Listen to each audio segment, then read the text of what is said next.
Quando a gente fala de distopias, a gente está falando de um subgênero da ficção científica que costuma pintar sociedades em que tudo deu errado, né?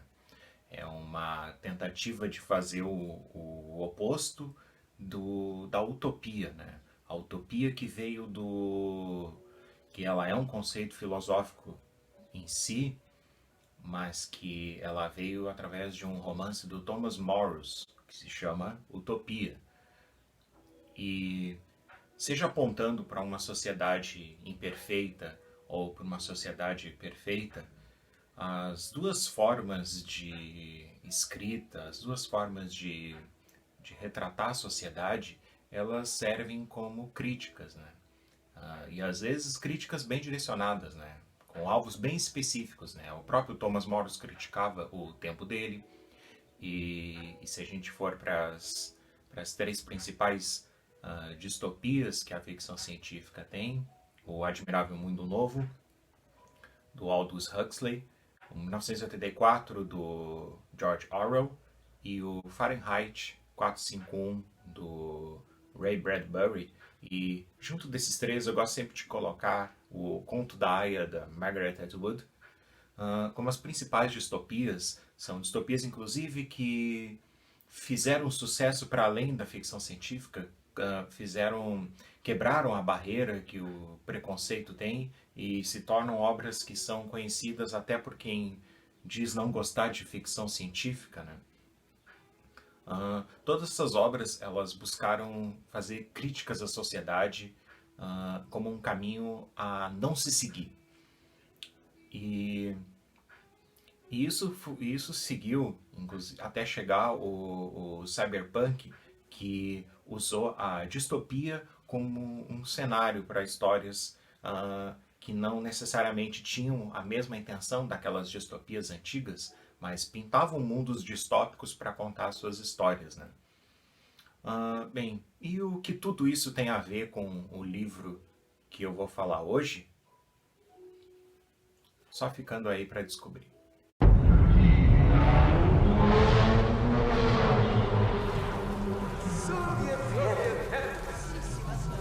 O livro que eu vou falar hoje é Isegun, da Lu Ainzaila.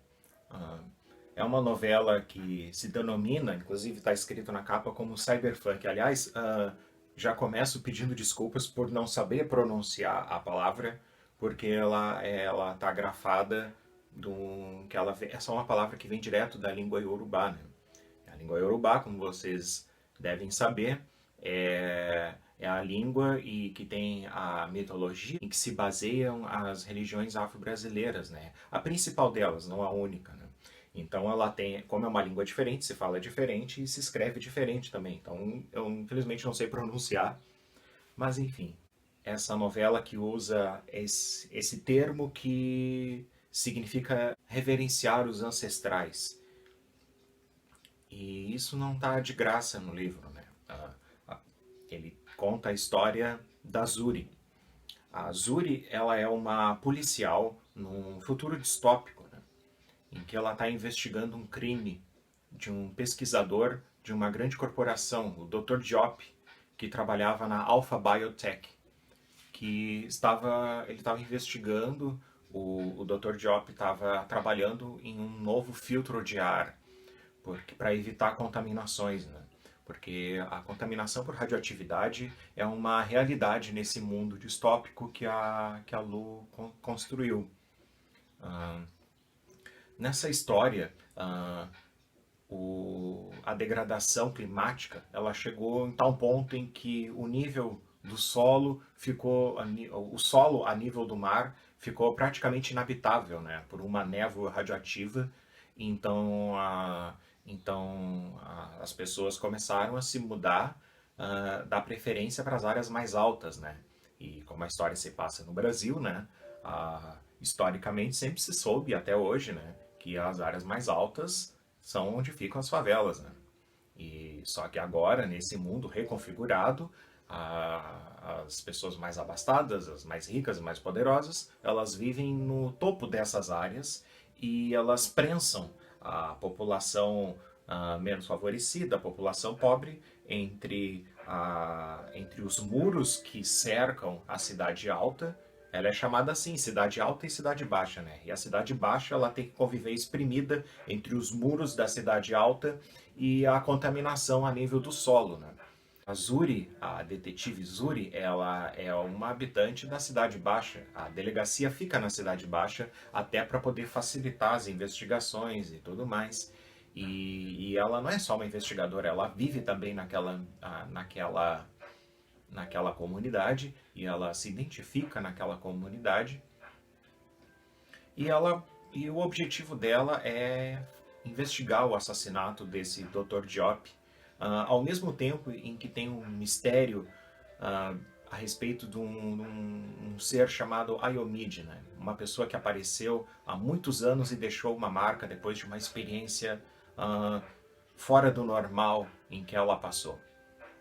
E, e é nessa busca ela descobre que, bem, vou tentar não contar muito a história, mas a gente pode imaginar que tanto o mistério do Ayomide quanto o assassinato do Dr. Diop tem a ver com...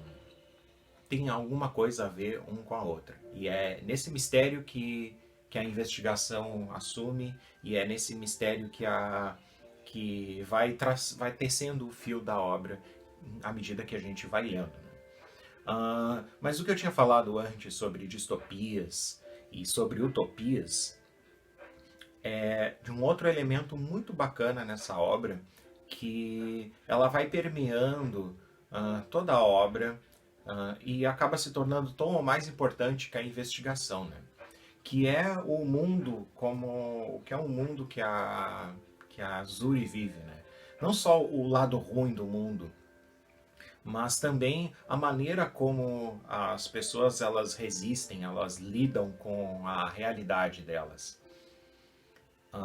Como eu falei no início, né, é uma novela cyberpunk, né? Se denomina não é só por uma questão estética ou só para querer chamar a atenção, não.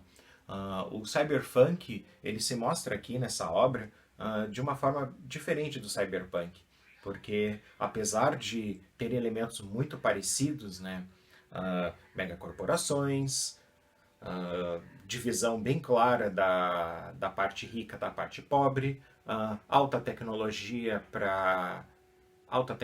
só para quem é do lado rico e as pessoas pobres têm que se virar como pode, né? Aí ele entra o elemento brasileiro, né?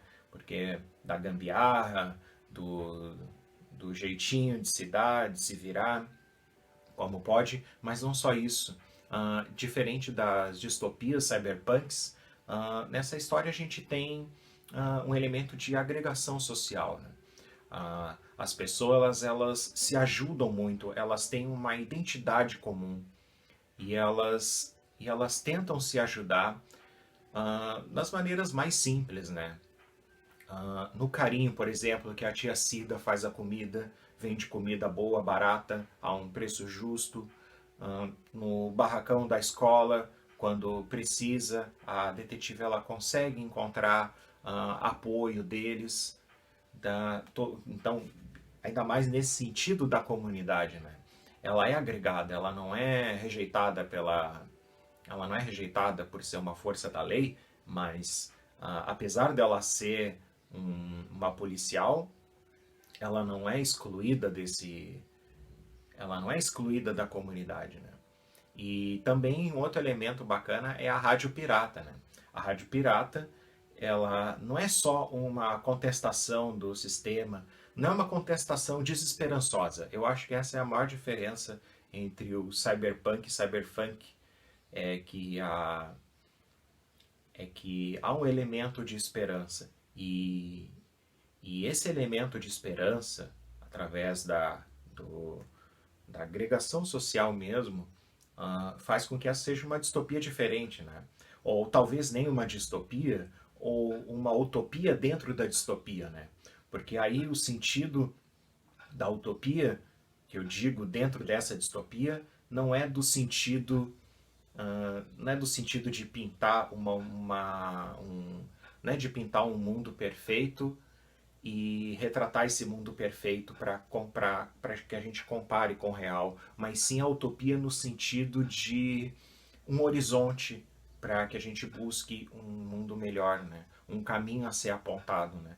Então, talvez nesse sentido, a novela também, essa novela não seja uma distopia, porque talvez as distopias sejam um mundo em que não haja mais conserto, né? E talvez o que eu acredito que seja é que ela é tanto uma utopia quanto uma distopia, ou uma utopia dentro da distopia. E essa capacidade de colocar isso sem soar forçado, ela escreve de uma maneira muito orgânica, a Lu ela escreve de uma maneira muito orgânica, a escrita dela é bem suave, é boa de ler, é uma novela curta, então a gente vai emergir nesse mundo e ver que é diferente do cyberpunk comum.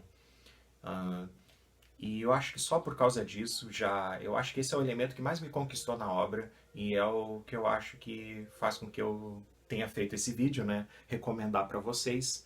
Então, ele é um livro recente, tá facinho de achar. Quem tem aquele Kindle Limited vai encontrar essa obra para poder ler lá também. Eu tenho acesso, mas eu preferi adquirir a obra física, porque eu gosto de ter a obra física, ainda mais com uma capa tão bacana como essa, uma capa que mostra o lado sensível da história. Então, fica a recomendação aí. E é isso aí, pessoal. Até o próximo vídeo.